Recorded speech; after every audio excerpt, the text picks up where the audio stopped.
On now. Hi everyone, welcome back to the Kia Hyundai channel. My name is Gabi. I'm Tim. And this is the 2024 Kia Sorento X Pro. And if you've never heard X Pro before, don't worry, neither have we until this vehicle arrived.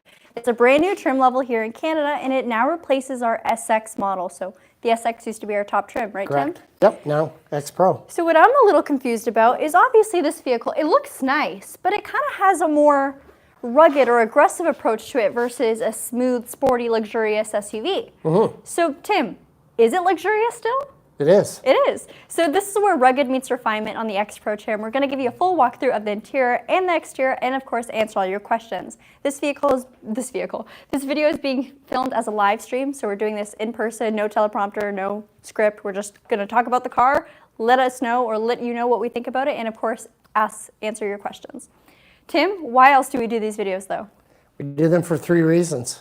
Number one, Gabi, tell me what the reasons are. So number one, if you have a Kia Hyundai vehicle, we want to give you all the information there is to know about these cars, walk you through it, and kind of almost be as a owner's manual. Yep. Number two is if you're in the market for a new car, I'd highly suggest you take a look at Kia Hyundai's latest product. Obviously, it looks good, it drives good, technology is great, and everything about it's fantastic. That's why we talk about them every day. And then number 3 is, guess what? We're a real dealership in Brantford, Ontario. The sign's kind of blocked right now. We're in Brantford, Ontario. We have 2 Hyundai stores, 15 minutes away, Brantford Hyundai, and Owen Sound about 3 hours north. Yep. So if you're looking or thinking about a new vehicle, Kia Hyundai, this is a real dealership. So we sell cars, we deliver cars, and we fix cars here. And we talk about cars. And we talk about cars. And we do them pretty well, I guess. All right, now let's take a look at the actual vehicle. I'm going to give Tim the camera. Tim's not our usual cameraman, but he's the best we could do for today. And he refuses to dress up like the car, so I dressed up like Tim today. First things first, I like to start off with the exterior. Now, first thing, paint color. It's called Jungle Green. It looks phenomenal, and this is the first time we get it on the Sorento. I really do like it. It does have a metallic flake in the sun. We'll take a look at the front end. Tim, come on down this way. As you can see on the X Pro trim, you're going to get a lot of dark accents. So surrounding your dark black grille, you're also going to get a dark chrome finish. So check that out. And it's not a traditional chrome where every fingerprint shows and it's almost like a mirror. It's a matted out chrome, so it's easier to clean, hides dirt pretty nicely. And I will say this paint color also hides dirt very, very well. For 2024, the Sorento underwent a huge refresh, so our complete headlight system is different. It does not look like the Sorentos of the past. I'm going to get those lights on so you can see what I'm talking about. And you'll notice we still have that beautiful amber daytime running light though. So a very, very stark design. It's the first thing you notice on this vehicle when it's running. Now for the main headlight unit, it's vertically stacked and it's an LED, so it's very, very bright. Even Tim is wincing, but that just could be because of me. All right, at the very bottom, we have 2 more rectangular LED fog lights. So again, a vehicle like this, it's very nice to have the capability of fog lights, and they're laser sharp, so they're very, very bright. We also have integrated front ultrasonic parking sensors, so that helps greatly with, of course, parking your vehicle. It's not the smallest car in our lineup, that's for sure, and with great size comes great responsibility. On top of that, you also have the conjunction of a forward-facing camera.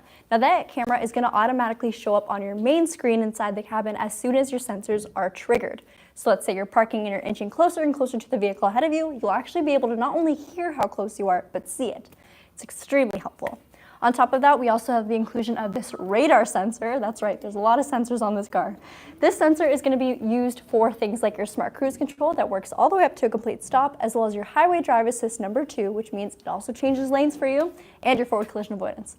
That was a mouthful, I know. Let's talk more about styling and less about tech for now. When it comes to the wheels, this is probably one of my favorite things, because even if you're not all-terrain equipped, the car is. So these are 17-inch alloys with all-terrain tires. You're only going to get the all-terrains on the X Pro trim. Any other trim level of the Kia Sorento, you're going to get all-season tires, which still great, but we definitely recommend snows if you live in Canada or any of the states that do experience snowfall or slushy conditions. Tim, should we talk about the powertrain? All right, I'm going to go around. And what's your favorite thing about the Sorento, Tim? Let's ask you. Well, I think the nose makes a huge difference. It's almost got that Telluride look now. Yeah. Obviously, we've done Santa Fe, which is very boxy now. which Yeah, the seems Santa to Fe be, is extremely boxy. yeah, back end, front end, but this one looks a little more aggressive, right? Another quick change that they've done for 2023 is the Kia emblem used to be interfaced into the grille. Now it's up top on the hood, which I think gives the hood a more bold stance. I feel like it looks bigger. There's a lot more going on, which I do like. All right, let's lift this up.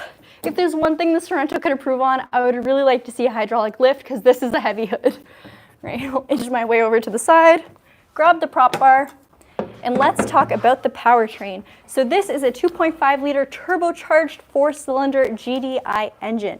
Now, the reason why I say it like that is because this is by far my favorite powertrain in Kia and Hyundai's lineup. This thing goes. You think of an SUV, and you may think, it's not that fun. I'm not looking forward to that stage of my life. This vehicle is a ton of fun to drive, but it's also fairly fuel efficient. So you get that engine, you get a 8-speed dual clutch transmission with paddle shifters. All of this makes this vehicle a really, really engaging experience, and I highly recommend test driving one for yourself.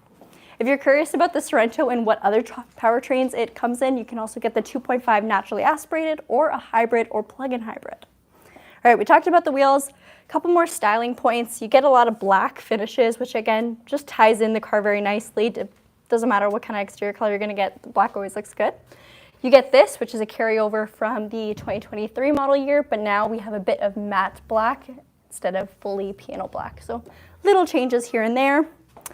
Your side skirts, blacked.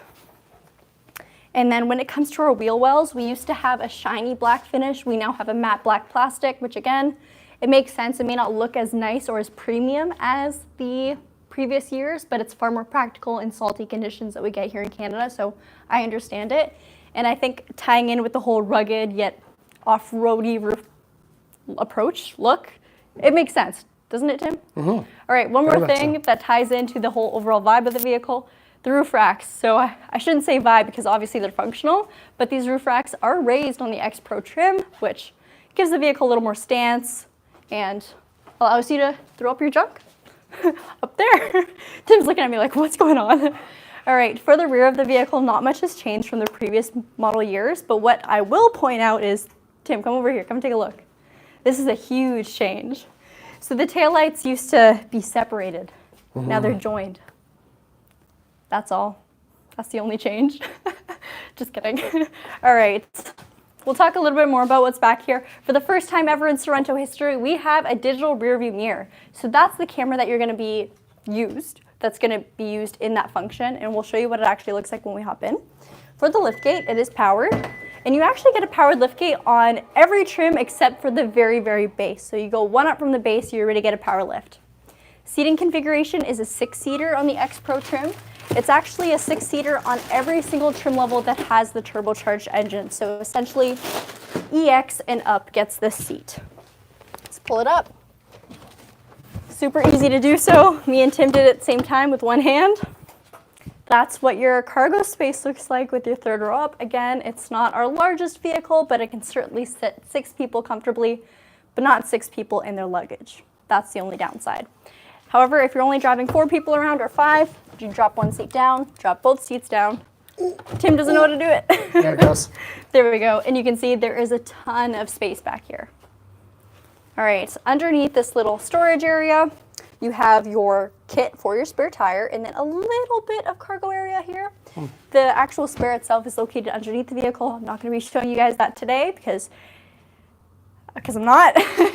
And then let's close this up to show you our ultrasonic parking sensors. So I mentioned we have them in the front. Of course, we also have them in the back. There's also the additional backup camera. Check that out. When it comes to skid plates on the vehicle, they're rugged. They are obviously meant to withstand a little bit of conditions. I definitely don't recommend off-roading with this vehicle. We did get a comment about this on our last Sorento video. It's not meant for proper off-roading. You can't take this to the desert. You can't take it into... We just flipped here. Sorry, guys. It's okay. You can't take it up a mountain. It's not meant for that. But for a majority of people's driving, if they have a cottage, if they have a driveway that's not paved and it's very, very rocky, very bumpy, you drive into the forest, it's good for that. It's okay. But definitely it's no Dakar. Okay? It's not going to win you that. All right, let's take a look at the interior now. So Tim, before I hop in, do you want to show the driver's area? So we normally show the door. Is it not staying? I don't think it's staying. Just let me try. Hang on, just try it.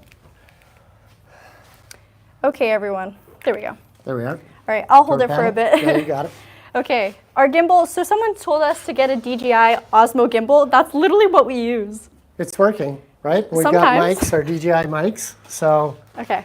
I think every time it's working, but hey. All right, this panel over here, we get a faux wood grain trim, some memory seats integrated, so that's where your rugged meets refined. When it comes to our controls here, this is pretty straight up, but we do have power folding mirrors, so that's the button to do it on the dime. However, every time you lock your car, these are going to fold in. There we go. Window controls, mirror controls, your mirrors are heated and they are electronically controlled. You also have a camera located on the very bottom. You can see that there. And that is, of course, going to show you a live camera feed of whatever is in your blind spot. It's okay. Oh, thanks, Tim. All right, right over here, we got our traditional Sorento air vents. They look phenomenal, so vertically stacked, but they tie in throughout the entirety of the cabin now. So you can see it's a much cleaner look than the previous model year. All right, Tim, I'm going to switch with you. Okay, I'll jump on the other side. No, come here. We're going back. I'm going back. All right, for the driver's seat, this is probably the best seat in the house, although a lot of them are really good. It's power adjustable, of course. This is the top trim. So I'm just going to bring it up to where I'd like it. If you're a taller driver, you'll really appreciate the addition of this knee extender. So of course, that's going to bring out or bring back in this cushion here. It has lumbar support for ways, and these seats are memory, of course. So if you share your vehicle with somebody else and you're very different heights, this is all going to be saved. That also works for the mirrors as well. Steering wheel is beautiful. It's leather wrapped and heated, but for the first time ever in Sorento history, you get 2 different levels of heat for your steering wheel, which is very nice. Paddle shifters are right on the very back, very easy to utilize. This is going to be the most you can manually influence your gears on an automatic car at least. And then right over here, we have a button for our brightness adjustment, our power liftgate, and our traction control. All right, Tim, do you want to join me on the passenger side now? No? Okay. Of course.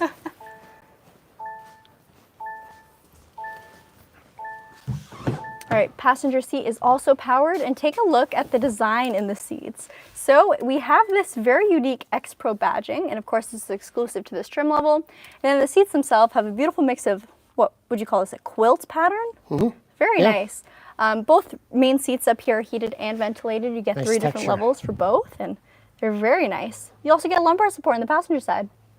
All right, come on in, Tim. All right, so we talked about the seats and the overall vibe of the vehicle now.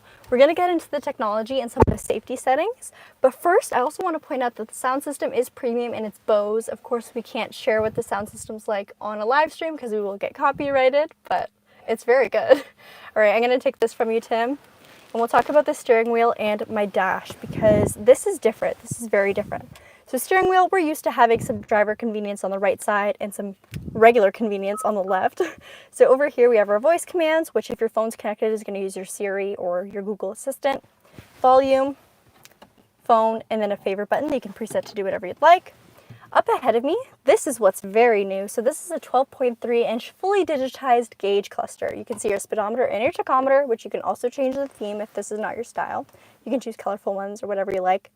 Distance to empty, as well as your idle stop and go indicator. Check that out. Electronic parking brakes on. And then on the right side, we can see our temperature and the odometer. So this is, of course, going to move with what's happening with the vehicle. Another thing I like is the inclusion of the speed limit, so maximum there, and what safety features are enabled. All right, so now let's talk about how you can change those safety features. So on the right side of the steering wheel, this is where you can play around with your drive. This is going to turn on your cruise control. This is how you're going to change the speed. This is how you'll change the following distance with this indicator here. You get 4 different car lengths to choose from. And then you also get some steering assistance right over here, so to easily turn it on or off. And of course, that shows up on that digital gauge cluster. Tim, is that pretty user-friendly? It's very easy to use. It's nice how you don't have to dig through any of the main settings here. However, if you ever want to customize some of these driver assistances, you certainly can. So they're not just standard, and if you hate it, you never use it again. You can play around with it, change the sensitivity, and turn off things that you do not like, which is very, very nice. Now, another thing that's new is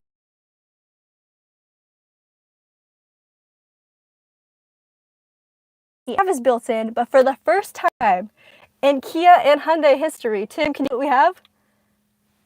I give up. Wireless Android Auto and Apple CarPlay on a larger screen.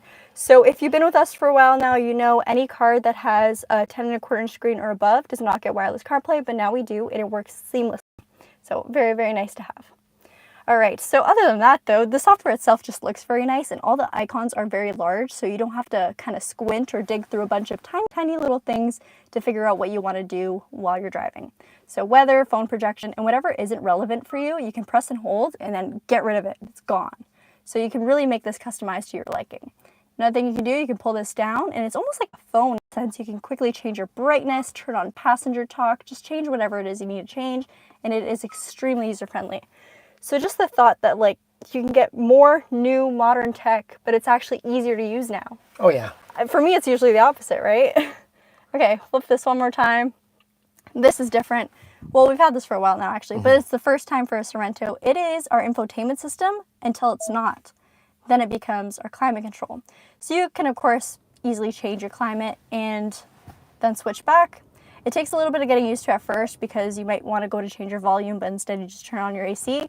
However, you quickly come to realize that there's other ways of doing things, like using your volume control right over here. All right, Tim, I'll give you the gimbal back.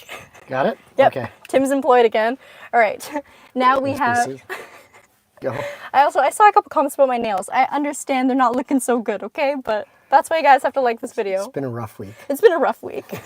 All right, right over here, we have our USB-C, which right now is equipped for data transfer and charging. If I give this a push, you can see it's only equipped for charging now, which is very, very nice. We also have another USB over there. That one's just charging, and then a wireless phone charger. Oh, that's too many chargers. Right over here, heated seats, ventilated seats. Same thing is repeated on Tim's side for his seat. Gear shift. This is one of my favorite things ever, and it feels so strange that I even have to say this. I can't tell you how much more I like having a real shift lever. That's just me. Okay, next up in the driving controls, we have our drive mode select. So this is going to cycle me between normal, eco, sport, sorry, I don't want my fingers in the way, sport, and then smart, until I push it down, and then we can go snow, mud, and sand. Now you may be wondering, Gabby, what does this do? And I'm here to tell you, it just changes everything about your vehicle and how it performs. So normal mode is just a smooth, shifting, regular drive. There's still an abundance of power, and it's not overly fuel hungry, but if you put it into sport, that's where everything changes. It guzzles gas. Just kidding. It's gonna give you a lot more throttle response. It's gonna stiffen up the steering, and it's just gonna be an overall more engaged drive. Eco mode is gonna do the opposite, so it's gonna dull things down, but prioritize fuel efficiency, and smart mode just adapts to what you're doing. When you push that down into terrain mode, that is going to torque around your all-wheel drive system. So sand and mud are going to be a split that heavily changes the way your vehicle operates in sand and mud. So it's going to give you optimal traction in said conditions. Snow mode is another tricky one. So it doesn't do a full 50-50 split like the Sorentos of the past that had a locking differential, but it still prioritizes snow driving, or optimizes snowy driving. Turn the car back on. That's pretty important. Tim, what's your overall feel of the setup over here? You've been in the car business for a while. Yeah. No, I think, you know what, the technology is getting better. It's easier to use. Yes. And when we talk about fuel economy, we talk about different things that make sense to us. It's becoming seamless now, right? So Yes. as you do stop. Idle, stop, and go. Idle, stop, and go. Heated steering wheel. Yep. The electronic brake. With all these new modes, most people will drive in smart mode because it just makes better sense, right? It's so smart. It actually sets up how you drive a car. Yes, exactly. And that's the best part of it. You can see what's happening now. Panel roof. So another thing I love about the Sorento, even if you don't open the glass portion, if you're not a fan of the wind in your hair, you can just look out the sunroof and it's lovely. It really changes the overall feel of the vehicle, makes it feel more open. And because you have a black headliner, black seats, black dash, it kind of just gives a more airy feel. Do you know what I mean? It's not too dark in here, which I very much like. Now on top of that question, I mentioned black seats. You can also get a beautiful olive brown. We haven't seen it yet, but as soon as we do, we'll certainly film it for the channel. We covered everything up here. I think I'll just show the glove box, or the center console, I should say. Storage compartment here, and then a very, very deep console. Perfect. If there's one other thing I had to change about the Sorento, so obviously we know I want a hydraulic hood. Sunglass holder would also be nice, but that's just my opinion. My professional opinion, mind you. Okay, let's take a look at the back. I'm kidding, guys. I'm not a professional.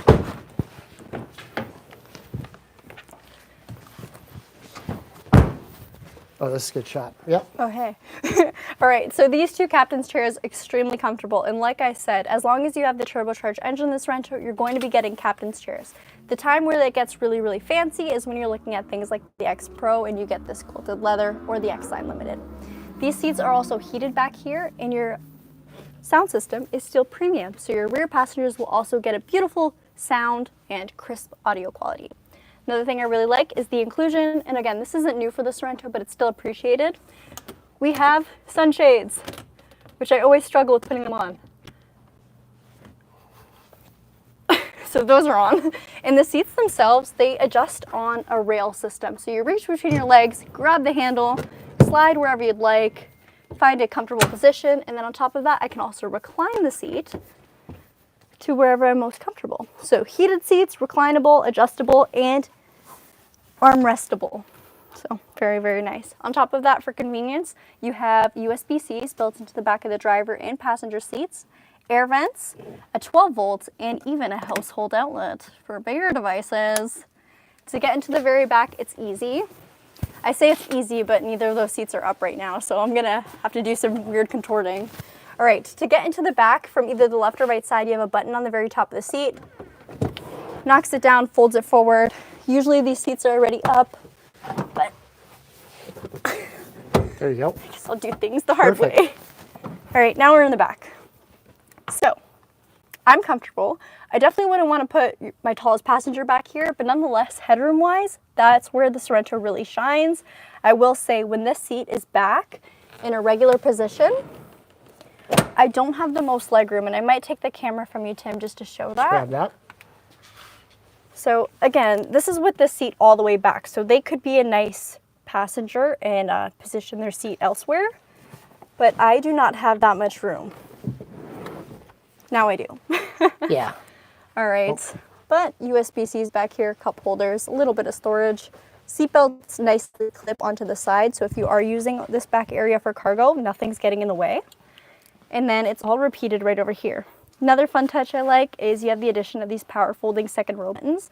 So if I want to fold this left seat down, sorry about that, I can do so, and it goes completely flat, except the headrest is stuck up there. All right, we'll fix that later. But yeah, completely flat. Very nice, eh? Tim's like, whatever, girl. No, it's great. I'm gonna get out. I'm not wearing good shoes for this, but so far I've never fallen on a live stream, and today's not the day either. Let's go answer some questions. Oh, you can definitely tell this is a Friday live. It's going well. Oh, yes.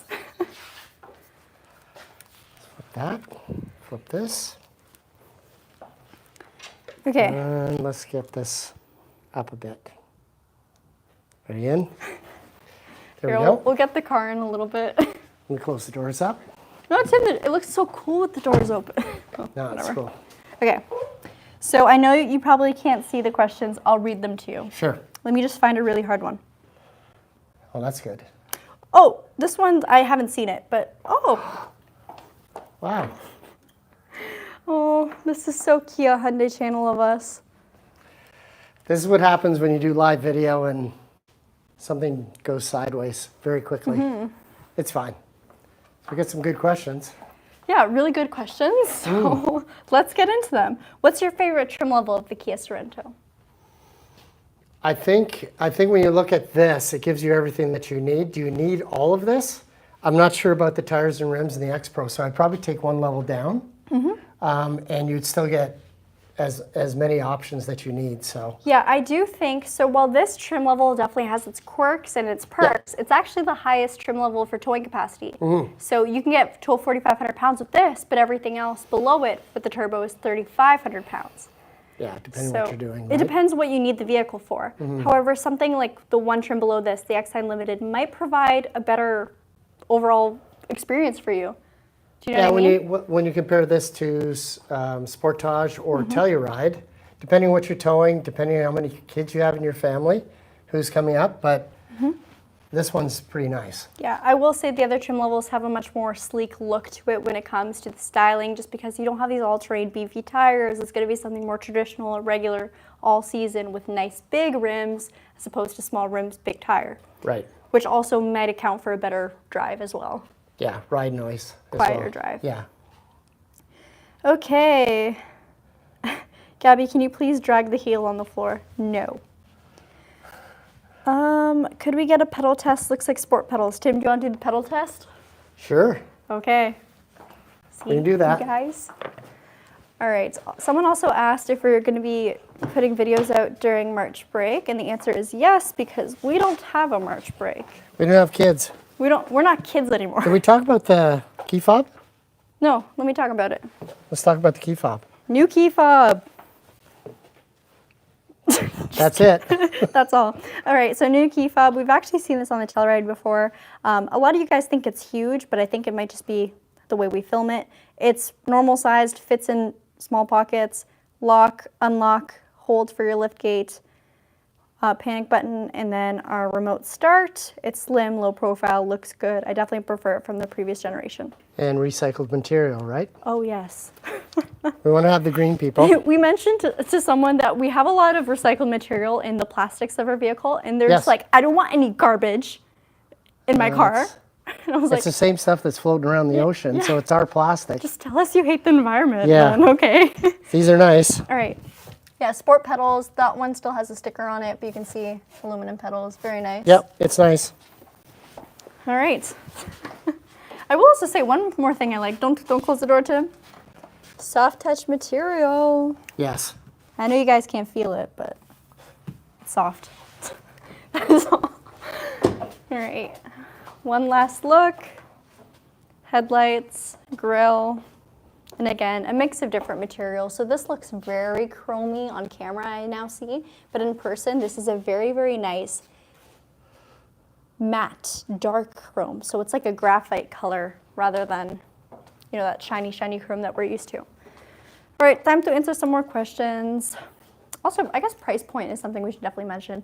$52,475 Canadian is the MSRP of this one. Of course, taxes and fees still have to be applied to that. Depending on what province you're in, you might have different taxes and whatnot, but that is the base MSRP you should be paying.